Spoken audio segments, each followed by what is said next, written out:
sempat menolak, Rizky Bilar akhirnya mau berangkat umroh bareng Lesti Kejora usai kasus KDRT. Pedangdut Rizky Bilar akhirnya mau berangkat umroh bareng istrinya Lesti Kejora. Keberangkatan Rizky Bilar dan Lesti Kejora itu disampaikan oleh Ustadz Mayor TNI Dr. Azhari MH. Azhari berharap Rizky Bilar bisa memanfaatkan kesempatan umroh ini untuk memohon ampun dan bertobat atas kesalahan yang dilakukan agar bisa menjadi pribadi yang lebih baik. Sebelumnya, Rizky Bilar disebut berkali-kali menolak tawaran umroh. Hal itu diungkapkan oleh Ustadz atau guru spiritual keluarga Lesti Kejora, Ustadz Subki.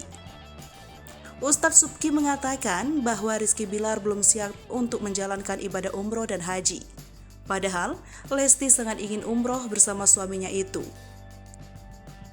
Selain itu, Ustadz Subki sendiri juga pernah memberi kado ulang tahun ke Lesti berupa tiket umroh bersama Rizky Bilar.